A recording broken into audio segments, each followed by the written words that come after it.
వీర్బాల్ దివాస్ను ప్రతి సంవత్సరం డిసెంబర్ 26న భారతదేశం మొత్తం గౌరవంతో స్మరిస్తుంది. ఈ రోజు సిక్కు మతానికి చెందిన 10వ గురువు అయిన గురు గోవింద్ సింగ్ జీ యొక్క చిన్న కుమారుడు సాహిబ్ చాదే జోర్వర్ సింగ్. ఇతని వయసు సుమారు 9 సంవత్సరాలు. అలాగే సాహిబ్ చాదే ఫతే సింగ్, ఇతని వయసు 6 సంవత్సరాలు మాత్రమే. వీరు చేసిన అసాధారణ వీరత్యాగాన్ని గుర్తు చేస్తుంది. ముఘల్ పాలకుల కాలంలో సిర్హింద్ ప్రాంతాధిపతి వజీర్ ఖాన్ ఆదేశాలపై ఈ ఇద్దరు చిన్నారులను పట్టుకొని తమ మతాన్ని విడిచి ఇస్లాం మతాన్ని స్వీకరించాలని బలవంతం చేశారు.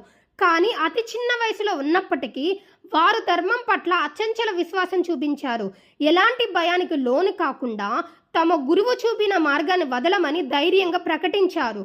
చివరికి వారిపై అమానుష శిక్ష విధించి జీవించి ఉన్నప్పుడే గోడలో ఇటుకలతో మూసివేయడం అనే క్రూరమైన విధానంతో ప్రాణాలు తీశారు. ఆ క్షణంలో కూడా వారు భగవంతుని నామస్మరణ చేస్తూ ధైర్యంగా మరణాన్ని స్వీకరించారు. వారి త్యాగం భారతదేశ చరిత్రలోనే కాదు, ప్రపంచ చరిత్రలో కూడా ధర్మం కోసం చేసిన అత్యంత గొప్ప త్యాగాల్లో ఒకటిగా నిలిచింది.